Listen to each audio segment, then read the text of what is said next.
नमस्कार दोस्तों। जैसा कि आर ओ की कट ऑफ के बारे में बहुत सारा डिस्कशन हो चुका है।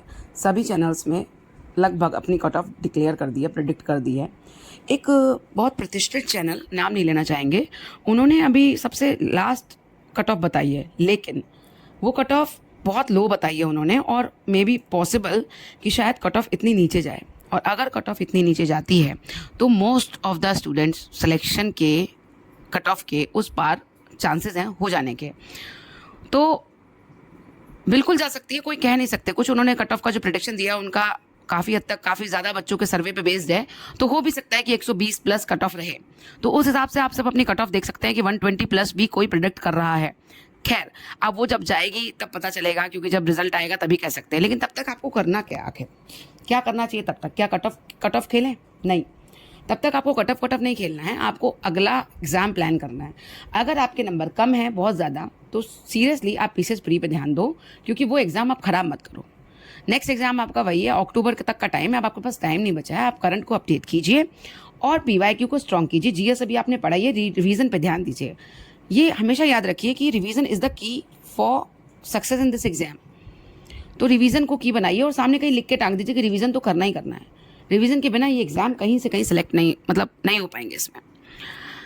नंबर एक बात। दूसरी बात ये थी कि कुछ लोगों का कमेंट आया था कि एसए की तैयारी कैसे करनी है। तो जब मैंने अपना पहला अटेम्प्ट पीसीएस मेंस का दिया था तो मुझे आंसर लिखना भी नहीं आता था। ऐसे तो बहुत दूर की बात है। तो उस समय ऐसे के लिए सबसे पहले मैंने टॉपर्स कॉपी पढ़ी थी। जैसे कि वो मेरा मीडियम इंग्लिश है, तो इंग्लिश मीडियम के लिए तो यूपीएससी के बहुत सारे टॉपर्स की ऐसे कॉपी पढ़ी होती हैं। तो आप उसको देखकर टेस्ट कॉपीज जो हैं, जैसे विजन आईएएस की है या दे की है, किसी भी कोचिंग इंस्टीट्यूट दृष्टि की हैं, टॉपर्स ने जो कॉपियाँ लिखी हैं वो देखिए, उनका ऐसे राइटिंग का पैटर्न समझिए कि वो कैसे ऐसे को लिखते हैं। ठीक है। अब आप हिंदी में क्या कर सकते हैं तो हिंदी मीडियम के टॉपर्स देखिए, सिंपल सी बात है। आप पीसीएस के, यूपीएससी के हिंदी मीडियम के टॉपर्स और आरओ के जो प्रीवियस ईयर में आए हुए ऐसे के टॉपिक्स हैं, वो टॉपिक पे कंटेंट इकट्ठा कीजिए। सबसे पहले आपके दिमाग में एक अच्छा ऐसे लिखने के लिए कंटेंट अच्छा होना चाहिए, स्किल। फिर राइटिंग स्टाइल बाद में देखिए। टॉपर्स के साथ आप पकड़िए कि वो कैसा लिखते हैं। जैसे कुछ टॉपर्स का स्टाइल ऑफ राइटिंग ये होता है कि वो कहानी की तरह एक ऐसे को प्रेजेंट करते हैं। ठीक है। कुछ का होता है कि वो पोएटिक वे में कुछ लिखना चाहते हैं, कुछ होता है कि वो फैक्ट्स के बेसिस पे स्टार्ट करते हैं। तो एक ऐसे का मतलब सिर्फ इतना होता है कि आपने शुरू से लेकर एंड तक टीचर को जो कॉपी चेक कर रहा है उसे बांध के रखना है उस टॉपिक से रिलेटेड चीज़ों के द्वारा। तो सबसे पहले तो सबसे बेसिक नीड कंटेंट की है। अगर आपके पास कंटेंट नहीं है तो यू कांट राइट, कोई आंसर नहीं लिख सकते आप, और आप कोई ऐसे भी नहीं लिख सकते। तो सबसे पहले तो जो प्रीवियस ईयर क्वेश्चंस ऐसे के रूप में आरओ के मेंस में पूछे जा चुके हैं, पीसीएस मेंस में पूछे जा चुके हैं, उन पे आप कंटेंट इकट्ठा करो। उस कंटेंट के हिसाब से आप फिर राइटिंग स्टाइल अपना डेवलप करो, और फिर आपके ऐसे में मार्क्स कोई नहीं रोक सकता। लैंग्वेज कोई भी हो, हिंदी इंग्लिश वो क्या, आप देखिए लैंग्वेज तो हिंदी आरओ के लिए आपको स्ट्रॉन्ग करनी पड़ेगी। ये हो गया ऐसे राइटिंग। जिनके बहुत ज़्यादा मार्क्स हैं वो ऐसे राइटिंग पे फोकस कर सकते हैं। लेकिन जीएस को छोड़िए मत, जीएस भी पढ़ते रहिए। जैसे हिंदी में पर्यायवाची को छोड़कर सारा कुछ जो प्री में आया था वो आना ही आना है। ठीक है। 30 सवाल जो आएंगे वो इससे रिलेटेड आएंगे, पर्यायवाची शायद नहीं आता है। मेंस के सिलेबस में हम लोग डिस्कस कर लेंगे अगर आप लोग कमेंट सेक्शन में बताओगे मुझे। लेकिन आप इतना जान लो कि यही है कि पर्यायवाची छोड़ के बाकी सब्जेक्ट जो अभी आपने रिसेंटली पढ़े हैं उसका रिवीजन जारी रखिए, ताकि वो टच में रहे। आप बहुत दिन तक का गैप ले लेंगे ना तो आप भूल जाएंगे सब कुछ। तो भूलना नहीं है, रिवाइज करते रहना है। हिंदी के भी टच में रहना है अगर बहुत अच्छे मार्क्स हैं तो। और अगर मार्क्स अच्छे नहीं है तो हिंदी को छोड़िए, आप जीएस पे ध्यान दीजिए, पीसीएस प्री पे ध्यान दीजिए। और अगर आरओ के बारे में मतलब आपके मार्क्स अच्छे बन रहे हो और आरओ मेंस के बारे में आप सोच रहे हो तो ऐसे पे भी ध्यान दो, हिंदी पे भी ध्यान दो। ठीक है। फिर मेंस अच्छे से दे ही लो, कमी ना रह जाए। 100% अपना देना होता है आपको। ठीक है।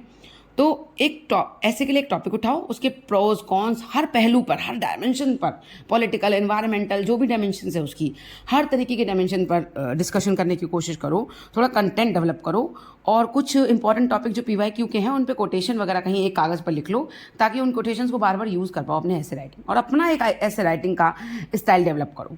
बाकी टॉपर्स का पढ़ो ज़रूर, लेकिन उनके बाद सीखो अपना ही, करना आपको अपना ही है एट द एंड। तो ये तो हो गई ऐसे की बात।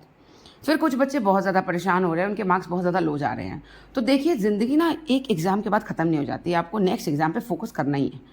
सारी चीज़ें आप समेट नहीं सकते, बाइंड अप नहीं कर सकते कि मैं बहुत ज़्यादा दुखी हूँ और मेरा ये एग्ज़ाम बेकार हो गया तो हो गया, होता है। ठीक है। कैसे हुआ इस पे फोकस करने से ज़्यादा ज़रूरी आप ये देखो गलती क्या क्या की, उन गलतियों पर फोकस करो और वो गलती रिपीट ना करो। यही है इस रास्ते पर सक्सेस पाने का एक शॉर्टकट। जो मुझे अपने अनुभव से लगता है, मैंने वो आपको बताया।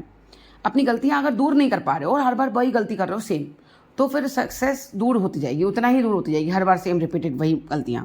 तो आप PYQ गलत मत करो, सिली मिस्टेक्स मत करो, एंड एट द एंड आप पाओगे, आपका सिलेक्शन हो जाएगा। इस बार गड़बड़ हुआ है पेपर, कोई बात नहीं, थोड़ा शांत हो जाओ, थोड़ा पेशेंस के साथ अपनी नेक्स्ट स्ट्रैटेजी बनाओ, ठीक है। RO के लिए जब प्री दोबारा से देना होगा 2025 में, फिर से वैकेंसी 26 में आएगी वैकेंसी, दोबारा से प्री आएगा तो फिर से मेहनत करना उतनी ही, ठीक है। परेशान होने की ज़रूरत नहीं है, मौका सबको मिलता है।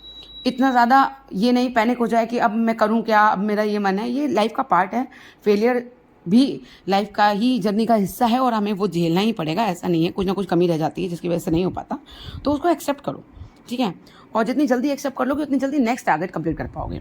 तो जिनके कम मार्क्स हैं वो क्या करेंगे, वो पीसीएस प्री की तैयारी करेंगे। जिनके ज़्यादा मार्क्स हैं वो RO के मेंस को देखेंगे। मेंस का सिलेबस आप सब अगर चाहते हो तो आई विल डिस्कस इट, मुझे कमेंट सेक्शन में लेट मी नो, मैं डिस्कस करूँगी, बिल्कुल बताऊँगी।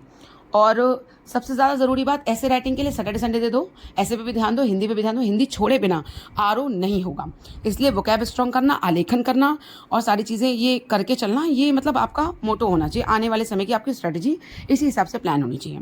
बाकी कोई भी समस्या किसी भी तरीके की हो तो मुझे बहुत खुशी होगी कि मैं आप सबकी कोई भी छोटी सी भी हेल्प कर पाऊँ, तो मुझे बहुत अच्छा लगेगा। बाकी आज फ्रेंडशिप डे है, happy friendship day to all.